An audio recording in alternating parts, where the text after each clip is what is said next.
chapters 22, 23, and 24. In a few minutes, everything was ready. It was very quiet now, on top of the peach. There was nobody in sight, nobody except the earthworm. One half of the earthworm, looking like a great, thick, juicy pink sausage, lay innocently in the sun for all the seagulls to see. The other half of him was dangling down the tunnel. James was crouching close behind the earthworm in the tunnel entrance, just below the surface, waiting for the first seagull. He had a loop of string in his hands. The old green grasshopper and the ladybug were further down the tunnel, holding on to the earthworm's tail, ready to pull him in quickly, in out of danger as soon as James gave the word.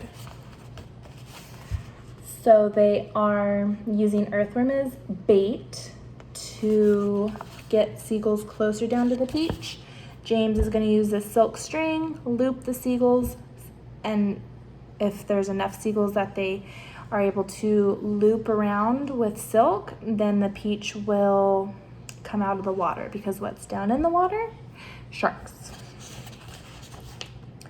And far below, in the great hollow stone of the peach, the glowworm was lighting up the room, so that the two spinners, the silkworm and the spider, could see what they were doing. The centipede was down there too. He was helping them both frantically to greater efforts, and every now and again, James could hear his voice coming up faintly from the depths, shouting, "Spin, silkworm, spin! You lazy brute! Faster, faster, or we'll throw you into the sharks." That's his way of helping. "Here comes the first seagull," whispered James. "Keep still now, earthworm, keep still. The rest of you get ready to pull." "Oh, please don't let it spike me," begged the earthworm. "I won't. Shh." Out of the corner of one eye, James watched the seagull as it came swooping down toward the earthworm, and then suddenly it was so close that he could see its small black eyes and its curved beak, and the beak was open, ready to grab a nice piece of flesh out of the earthworm's back. "Pull!" shouts James. The old green grasshopper and the ladybug gave the earthworm's tail an enormous tug, and like magic, the earthworm disappeared into the tunnel. At the same time, James had in his hand the silk string, and the seagull flew right into the loop of the silk that he was holding on to. The loop, which had been cleverly made, tightened just the right amount, but not too much, around its neck, and the seagull was captured. "Hooray!" shouted the old green grasshopper, peering out the tunnel. "Well done, James."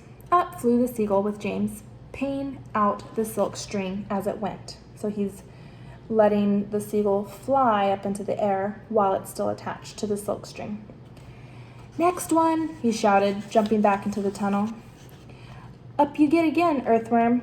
Bring up some more silk string, centipede." "Oh, I don't like this at all," wailed the earthworm. "It only barely just missed me. I even felt the wind on my back as it went swishing by." "Shh," whispered James. "Keep still. Here comes another one." So they did it again, and again, and again. And the seagulls kept coming, and James caught them one after another, and tethered them to the peach stem. 100 seagulls, he shouted, wiping the sweat from his face. "Keep going," they cried. "Keep going, James." 200 seagulls, 300 seagulls, 400 seagulls. The sharks, as though sensing that they were in danger of losing their prey, were hurling themselves at the peach more furiously than ever. And the peach was sinking lower and lower still into the water. 500 seagulls, James shouted. "Silkworm says she's running out of silk," yelled the centipede from below.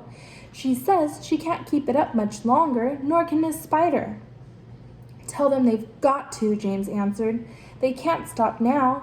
"We're lifting," somebody shouted. "No, we're not. I felt it." "Put on another seagull. Quick, quick, everybody." "Quiet, everybody, quiet. Here's one coming now." This was the 501st seagull, and the moment that James caught it and tethered it to the stem with all the others, the whole enormous peach suddenly started rising up slowly out of the water. "Look, here we go. Hold on, boys." But then it stopped, and there was a and there it just hung. It hovered and it swayed, but it went no higher. The bottom of it was touching the water. It was like a delicately balanced scale that needed only the tiniest push to tip it one way or the other. "One more will do it," shouted the old green grasshopper, looking out the tunnel. "We're almost there." And now came the big moment. Quickly, the 502nd seagull was caught and harnessed to the peach stem. And then suddenly, but slowly, majestically, like some fabulous golden balloon, with all the seagulls straining at the strings above, the giant peach rose up, dripping out of the water, and began climbing toward the heavens. And there it goes. 502 seagulls it takes to lift a ginormous peach. Chapter 23. In a flash, everybody was up on top of the peach. "Oh, isn't it beautiful?" they cried. "What a marvelous feeling." "Goodbye, sharks." "Oh boy, this is the way to travel." Miss Spider, who was literally squealing with excitement, grabbed the centipede by the waist, and the two of them started to dance. They danced around the peach stem together. The earthworm stood up on his tail and did a sort of wiggle of joy all by himself. The old green grasshopper kept hopping higher and higher in the air. The ladybug rushed over and shook James warmly by the hand. The glowworm, who at the best of times was very shy and silent, sat glowing with pleasure near the tunnel entrance. Even the silkworm, looking white and thin and completely exhausted, came creeping out of the tunnel to watch this miraculous sight. Up and up they went, and soon they were as high as the top of a church steeple above the ocean. "I'm a bit worried about the peach," James said to the others as soon as all the dancing and the shouting had stopped. "I wonder how much damage those sharks have done to it underneath. It's quite possible that they did a lot of damage, but I can't tell from up here. Why don't I go over the side and make an inspection?" Miss Spider said. "It'll be no trouble at all, I assure you." And without waiting for an answer, she quickly produced a length of silk thread and attached the end of it to the peach stem. "I'll be back in a jiffy," she said, and then she walked calmly over the edge of the peach and jumped off, paying out the thread behind her as she fell. The others crowded anxiously around the place where she had gone over. "Oh, wouldn't it be dreadful if the thread broke?" the ladybug said. There was a rather long silence. "Are you all right, Miss Spider?" shouted the old green grasshopper. "Yes, thank you," her voice answered from below. "I'm coming up now." And up she came, climbing foot over foot up the silk thread, and at the same time tucking the thread back cleverly into her body as she climbed past it. "Is it awful?" they asked her. "Is it eaten away? Are there great holes in it everywhere?" Miss Spider clambered back onto the deck with a pleased but also rather puzzled look on her face. "You won't believe this," she said, "but actually there's hardly any damage down there at all. The peach is almost untouched. There are just a little tiny pieces out of it, here and there, but nothing more." "You must be mistaken," James told her. "Huh, of course she's mistaken," the centipede said. "I promise you I'm not," Miss Spider answered. "But there were hundreds of sharks around us. They churned the water into a froth. We saw that their great mouths were opening and shutting." "I don't care what you saw," Miss Spider answered. "They certainly didn't do much damage to the peach." "Then why did we start sinking?" the centipede asked. "Perhaps we didn't start sinking," the old green grasshopper suggested. "Perhaps we were all so frightened that we simply imagined it." This, in point of fact, was closer to the truth than any of them knew. A shark, you see, has an extremely long, sharp nose, and its mouth is set very awkwardly underneath its face and a long way back. This makes it more or less impossible for it to get its teeth into a vast, smooth, curving surface, such as the side of a peach. Even if the creature turns onto its back, it still can't do it because the nose always gets in the way. If you have ever seen a small dog trying to get its teeth into an enormous ball, then you'll be able to imagine roughly how it was with the sharks and the peach. Oh, it must have been some kind of magic, the ladybug said. The holes must have healed up all by themselves. Oh, look, there's a ship below us, shouted James. Everybody rushed over to the side and peered over. None of them had ever seen a ship before. It looks like a big one. It's got 3 funnels. You can even see the people on the decks. Let's wave to them. Do you think they can see us? Neither James nor any of the others knew it, but the ship was now passing beneath them was actually the Queen Mary, sailing out of the English Channel on her way to America. And on the bridge of the Queen Mary, the astonished captain was standing with a group of his officers, all of them gaping at the great round ball hovering overhead. I don't like it, the captain said. Nor do I, said the first officer. Do you think it's following us? Said the second officer. I tell you, I don't like it, muttered the captain. It could be dangerous, the first officer said. That's it, cried the captain. It's a secret weapon. Holy cats! Send a message to the Queen at once. The country must be warned, and give me my telescope. The first officer handed the telescope to the captain. The captain put it to his eye. There's birds everywhere, he cried. The whole sky is teeming with birds. What in the world are they doing? And wait a second. There are people on it. I can see them moving all around. There's this thing won't focus right. It looks like a little boy in short trousers.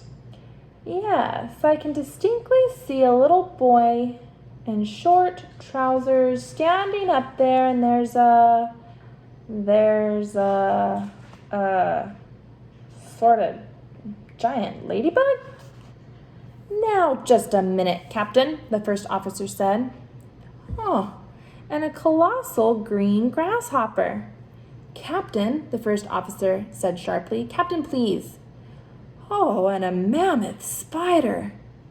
Oh, dear, whispered the second officer. Ooh, and an enormous centipede, said the captain. Call the ship's doctor, the first officer said. Our captain is not feeling well.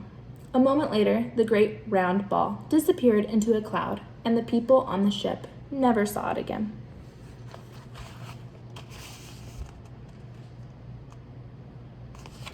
Chapter 24. But up on the peach itself, everyone was still happy and excited. I wonder where we'll finish up this time, the earthworm said. Who cares, they answered. Seagulls always go back to the land sooner or later. Up, up they went, high above the highest clouds, the peach swaying gently from side to side as it floated along. Wouldn't this be a perfect time for a little music? The ladybug asked. How about it, old grasshopper? Oh, with pleasure, my dear lady, the old green grasshopper answered, bowing from the waist. Oh, hooray! He's going to play for us, they all cried, and immediately the whole company sat themselves down in a circle around the old green grasshopper, and the concert began.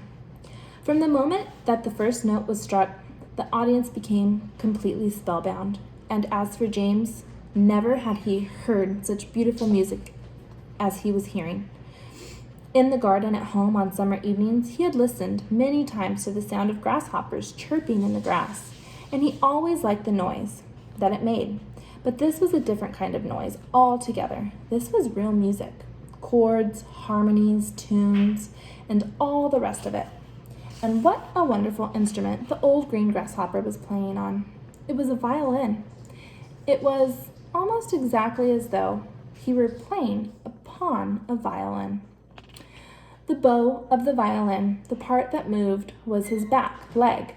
The strings of the violin, the part that made the sound, was the edge of his wing.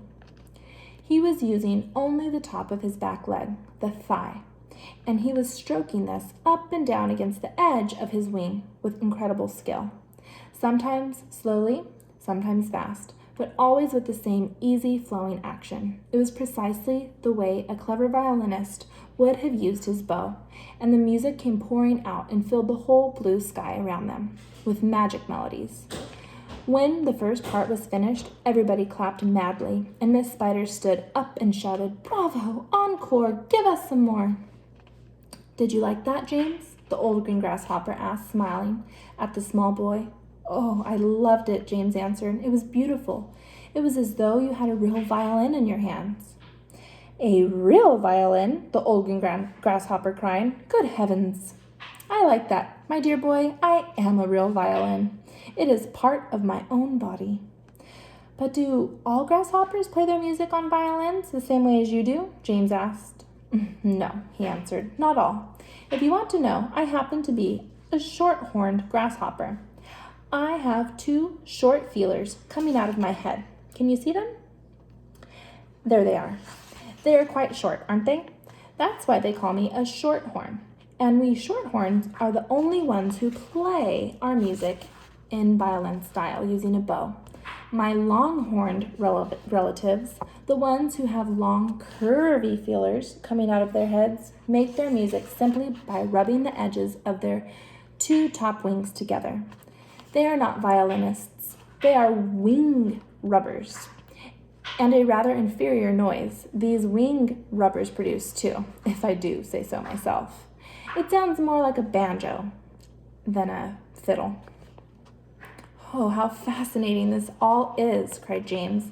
"And to think that up until now I have never even wondered how a grasshopper made his sounds." "My dear young fellow," the old green grasshopper said gently, "there are a whole lot of things in this world of ours that you haven't started wondering about yet. Where, for example, do you think that I keep my ears?" "Your ears? Why, in your head, of course." Everyone burst out laughing. "You mean you don't know that?" cried the centipede. "Try again," said the old green grasshopper, smiling at James. "You can't possibly keep them anywhere else." "Oh, can't I? Well, I give up. Where do you keep them?" "Right here," the old green grasshopper said, "one on each side of his tummy." "That's not true." "Of course it's true. What's so peculiar about that? You ought to see where my cousins, the crickets, keep theirs." "Where do they keep theirs?" "In their legs. One in each front leg, just below the knee." "You mean you didn't know that either?" the centipede said. "You're joking," James said. "Nobody could possibly have his ears in his legs." "Why not?" "Because it's ridiculous, that's why." "You know what I think is ridiculous?" the centipede said, grinning away as usual. "I don't mean to be rude, but I think it's ridiculous that you have ears on the sides of your head. It certainly looks ridiculous. You ought to take a peek in the mirror someday and see for yourself." "Psst," cried the earthworm. "Why must you always be so rude and rambunctious to everybody? You ought to apologize to James at once." That's the end.